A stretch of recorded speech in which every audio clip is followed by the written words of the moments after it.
बाताकु नहीं चाषी एवं चिंतार यार प्रभाव आशंकार कटक जिला सालेपुर महंगा निश्चिंत कोइलीर चाषी माने मुंडरे हाथ दे बसिछन्ते केमिति फसल अमल करिवे केमिति फसल नष्ट हेबारु रक्षा करिवे से नहीं चिंतारे पड़िछन्ते। वर्तमान समय होछि धान फसल प्रकृष्ट समय जदि वर्षा लागि रहे किंबा पवन हुए तेबे थोर मुखा धान रे पानी पशिले एवं बाहरिथिबा धान तळे पड़ीगले खत होई जिबार संभावना को एड़ाई दिया जाय न पारे जहाँ चाषींकर एबे चिंता बसिछे। 5 एकर जमी हारारे ये जो आसंता बात्या जो आसुची से बात्यारे कौन आम करूँ सम्मुखीन करूँ आम सब नष्टपष्ट हो बर्तमान आम लोन करूँ भल मंद कर सुझीबू केमी आउ ये जो परिस्थिति बर्तमान पड़ी सब आम राति सारा सब चिंतित आम कौन करूँ बोलिक आम सब आम भावुँ आ कौन करूँ धान तो जो भाया थोर बाहर थोर तो सब बाड़ी चुंडा करदेव धान आहार खाई था गोटे प्रकार धान दिना थोर बाहर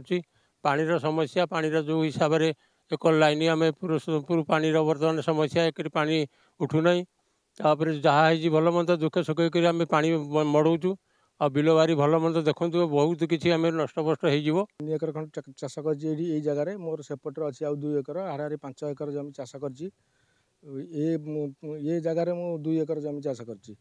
अच्छा से जमी बर्तमान धान फुल उड़ेवा टाइम जस्ट टिके धान बाहर कांदिए कांदिए किसी फुल उड़ाऊँ आधे आम कि पैसा महाजन ठार आणिकी लगे करज करी आमर जदि ये पड़े जाए आम खाइबू कौन बचबू केमी रहबू केमी जो धान एवं बाहर कर्ज दाम कराई आदि सब पड़े जाए कि सरकार कि आम कथा विचार करेंगे लोन फोन कराई कर्ज करी मु 11 एकर कर लक्ष लक्ष टका खर्च कर 11 एकर जमी उपरे बहुत चिंतार अच्छी कौन हम कौन ना ये धान बाहर आसो कि ना घर को किसी व्यवस्था भी है। बाताकु नहीं चाषी एवं चिंतार यार प्रभाव आशंकार कटक जिला सालेपुर महंगा निश्चिंत कोइलीर चाषी माने मुंडरे हाथ दे बसिछन्ते केमिति फसल अमल करिवे केमिति फसल नष्ट हेबारु रक्षा करिवे से नहीं चिंतारे पड़िछन्ते। वर्तमान समय होछि धान फसल प्रकृष्ट समय जदि वर्षा लागि रहे किंबा पवन हुए तेबे थोर मुखा धान रे पानी पशिले एवं बाहरिथिबा धान तळे पड़ीगले खत होई जिबार संभावना को एड़ाई दिया जाय न पारे जहाँ चाषींकर एबे चिंता बसिछे। 5 एकर जमी हारारे ये जो आसंता बात्या जो आसुची से बात्यारे कौन आम करूँ सम्मुखीन करूँ आम सब नष्टपष्ट हो बर्तमान आम लोन करूँ भल मंद कर सुझीबू केमी आउ ये जो परिस्थिति बर्तमान पड़ी सब आम राति सारा सब चिंतित आम कौन करूँ बोलिक आम सब आम भावुँ आ कौन करूँ धान तो जो भाया थोर बाहर थोर तो सब बाड़ी चुंडा करदेव धान आहार खाई था गोटे प्रकार धान दिना थोर बाहर पानीर समस्या पानीर जो हिसाब से एक लाइन आम पूरा पानीर बर्तमान समस्या एक पानी उठूना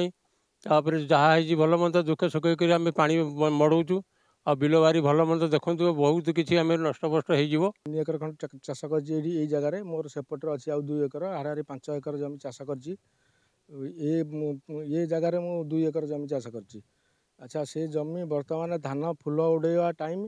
जस्ट टिके धान बाहर कांदिए कांदिए किसी फुल उड़ाऊँ आधे आम कि पैसा महाजन ठार आणिकी लगे करज करी आमर जदि ये पड़े जाए आम खाइबू कौन बचबू केमी रहबू केमी जो धान एवं बाहर कर्ज दाम कराई आदि सब पड़े जाए कि सरकार कि आम कथा विचार करेंगे लोन फोन कराई कर्ज करी मु 11 एकर कर लक्ष लक्ष टका खर्च कर 11 एकर जमी उपरे बहुत चिंतार अच्छी कौन हम कौन ना ये धान बाहर आसो कि ना घर को किसी व्यवस्था भी है।